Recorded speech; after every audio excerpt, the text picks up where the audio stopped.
This is the new INEOS Grenadier, and it is a lot like an old Land Rover Defender, though it's not a copy of one, not at all, no, not for legal reasons anyway, more on that in a moment. What it is a hardcore utilitarian off-roader, a brand new one. It's the kind of car that fans of the old Defender probably wish that the new Defender was actually like. But it isn't, is it? It's a luxury lifestyle vehicle now. So there's now a gap in the market, and this Grenadier is here to fill it. And in this video, I'm going to explain all about this car. I'm going to take it off-roading, try it in various challenges. I'm also going to talk you through the exterior, the interior, and of course, explain what makes it a proper off-roader. Anyway, I'm Matt Watson, and you're watching CarWow. Buying a new car? Then head to CarWow, and my team will help you find your next car at a fair price. CarWow, your one-stop car buying comparison site. Let's start this video by doing some off-roading in the new INEOS Grenadier.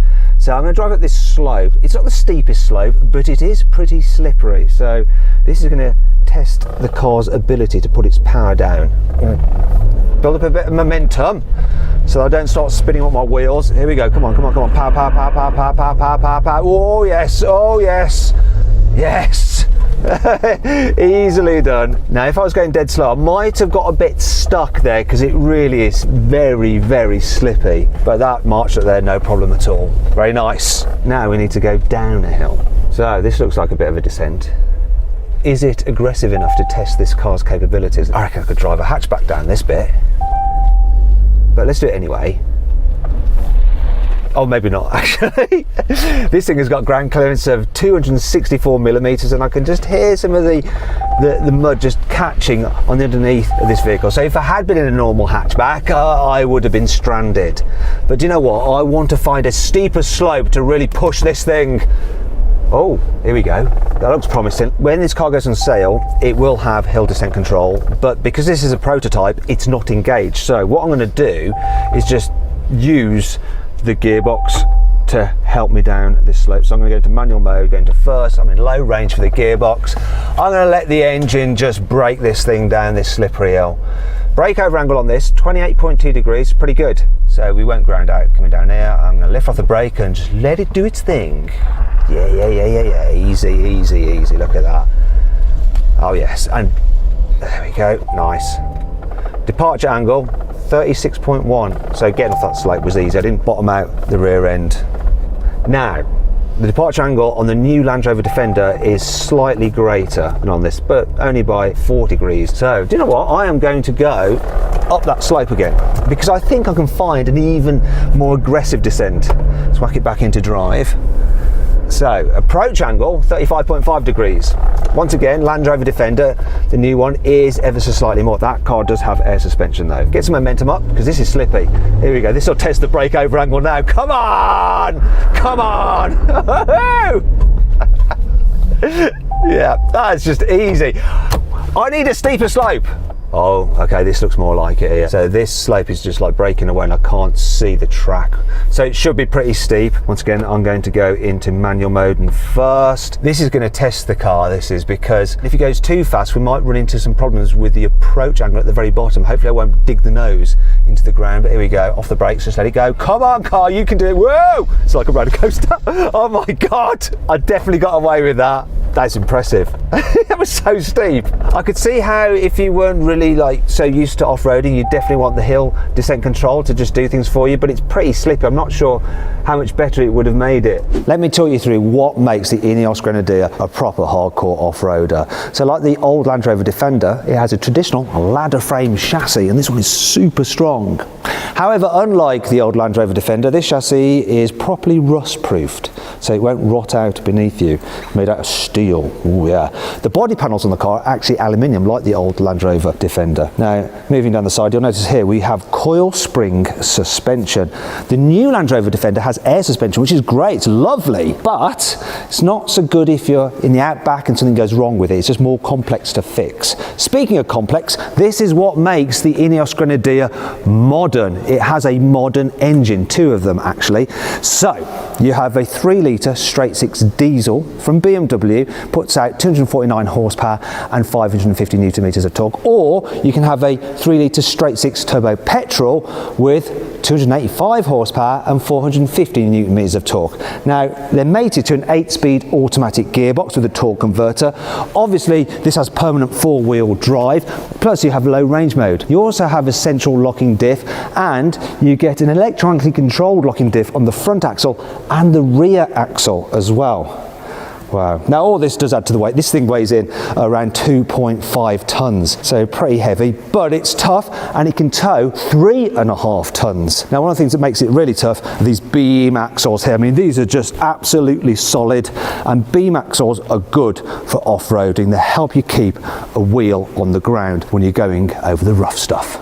Now I'm going to test the Grenadier's chassis articulation and wheel travel.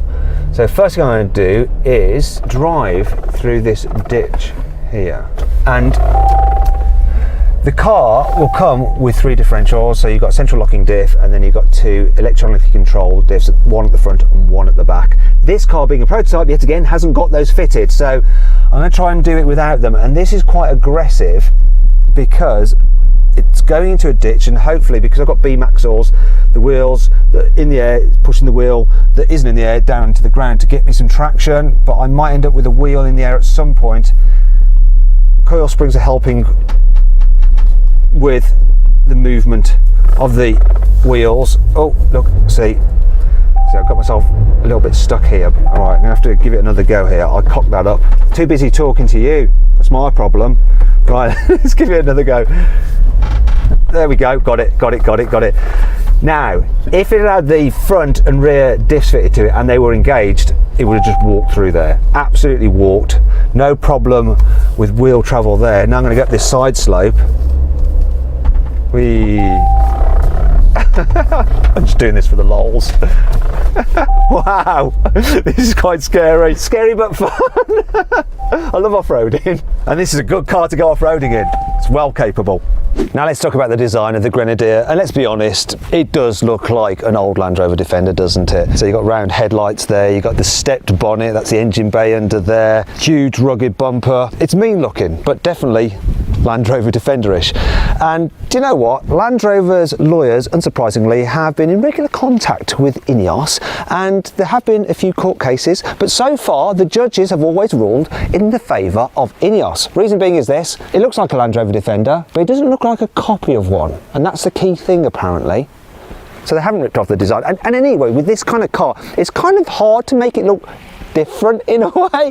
Obviously there are bits that are Land Rover, such as the curved shoulder line, but yeah, you want a rugged off-road, it's going to be this kind of square shape, isn't it? Because you're going to want a steeply raised windscreen, you're going to want big areas of glass, you want to be slab-sided, you want huge wheel arches, so you've got lots of wheel travel, you don't want massive alloy wheels, so 17s or 18s, you want to be able to fit it with big knobbly off-road tyres, you want chunky bumpers, you want cladding, you want all this stuff, and you end up with this sort of shape. Now there are things added to this car which are really clever. So you've got these tie hooks here and here, so you can mount things off it. You've got rugged, easy to operate door handles, chunky, solid feeling doors. Here at the back, you can fit accessories such as ladders and stuff. You can get snorkels for the front if you want to go through deeper water. But then there's some real modern bits, such as you've got like these LED lights at the back. Obviously, if you want a proper off-roader, you need a proper spare wheel, so you can get one mounted on the back of the vehicle. Once again, huge chunky bumpers, big toe points there as well. But this is one of my favourite features about this, and it's not a rip-off of anything. I haven't seen this before, but look, a split tailgate for a side hinge tailgate. So this is really cool for if you're, I don't know, towing or you're parked up next to something. Side-mounted tailgates can be a pain to open in tight spaces because they swing out such a way. With this, you don't need to. If you just need to chuck some stuff into the boot quickly, you open this segment here. Brilliant. I love the look of this thing. It looks purposeful. The final thing I'm going to do is really put this car's traction to the test, because I'm going to drive through some absolutely horrendous mud. It's basically a little lake that's just turned into a quagmire. Now I could go through the watery bit if I wanted to illustrate the car's wading depth, which incidentally is 800 millimeters, so 100 millimeters less than a Land Rover Defender, but you know, still very, very capable. What I'm going to do though is go through this absolutely horrendous bit of mud. I've got to keep my momentum up here because this stuff is sticky And it's a good job that I've got a nice 6-cylinder turbocharged petrol engine with plenty of torque, 450 Newton meters, pulling me through this sticky mud, keeping the momentum up so I don't get stuck. The all-terrain BF Goodrich tyres doing the job of just like keeping this thing moving. Now I'm gonna have to power up here to get up it because it's absolutely horrendous. Come on. Oh, come on, no. I cocked it up. I basically went off the bank, it bounced me to the left. That is driver error, utter driver error. Oh dear, sorry. Oh, that's so embarrassing. This is like the descent of shame, having to go backwards. What a moron. You watch this though now. So this is a real test because I'm gonna have to stop, which means I'm gonna have to start moving again. And that is the hardest thing for tyres to do in this kind of situation. So come on. Right, I'm gonna give myself a little bit of a run up. So I've got some more momentum. I'm gonna try not to bounce off the bank this time. Okay, come on Watson, you can do this. Come on Grenadier, I'm not gonna let you down. Let's do this. Come on. Come on, here we go. Oh, why does he want to go that way? That's better, yes! When you drive it properly, you can get up stuff like that. If you're an idiot, doesn't matter what vehicle you're in, you'll end up cocking it up. That was a lot of fun though. I enjoyed that. And I didn't do it on purpose, just to have another go at it, right? This is a capable thing off-road. Do you know what? It looks like an old Land Rover Defender, but it drives more like a Mercedes G-Wagon. That's probably got something to do with the fact this prototype is built in the same factory that they make the G-Wagon. So that's a good thing. You've got a G-Wagon for half the price.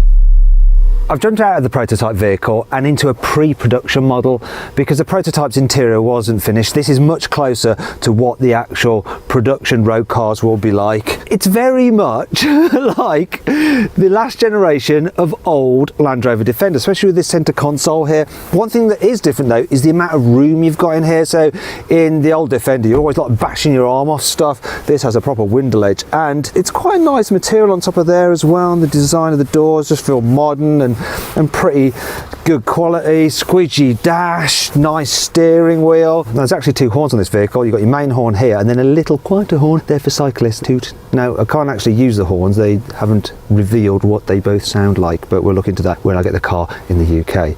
Now moving on, you know, the price of this thing starts from £48,000 for the commercial vehicle to about 53 for the normal road going version, the passenger car that I would probably want to buy, and I do quite fancy one. Now if you quite fancy one, you're probably going to have to sell your current car, and you can do that through carwow. All you have to do is upload some photos, brief description, and our dealers will bid on your car to make sure you get a good price for it. And they'll come to your house, take the car away, they won't argue over price, they'll give you the money that was originally agreed straight into your bank account. It's dead easy. If you want to do that now, click on the pop-out banner up there or follow the link in the description below.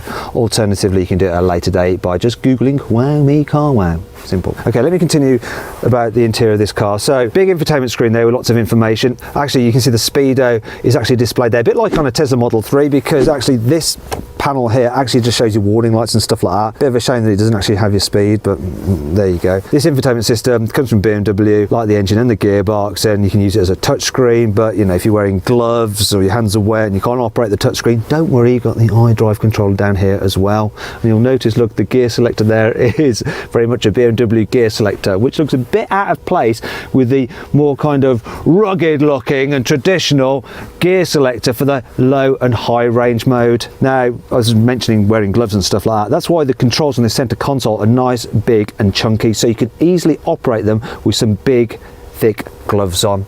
And then there's some other controls up here, a bit like on an airplane. So you have things like for your diff locks and stuff like that, but also switches for your auxiliary items. So if you want to fit lights and stuff to the roof. Speaking of the roof, look at these. I like these little windows on the roof, these sunroofs, really cool. Really nice touch that is. And the driving position is really good, sit quite upright. You've got that short dash, nice vertical windscreen, great view out. You can see the corners of the vehicle, perfect for off-roading. And you've got practicality, so you've got decent door bins, you've got some cup holders there, you've got some storage under here.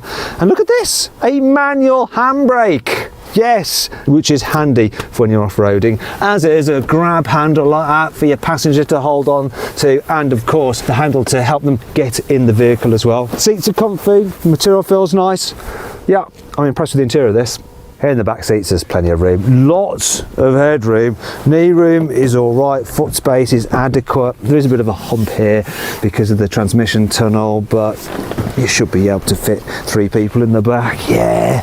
And you've got a 3-pin socket there and some USBs down here. Yeah, I could go a decent distance in the back of this, no problem. Finally, let's check out the boot. So look at this.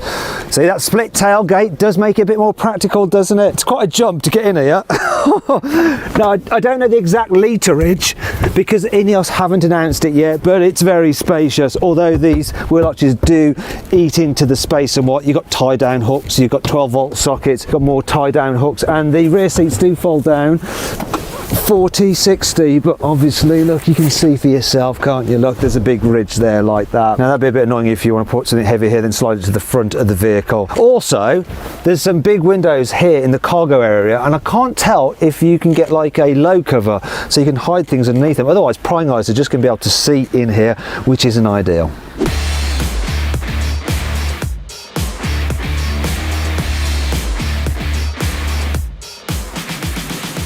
So then what's my final verdict on the INEOS Grenadier?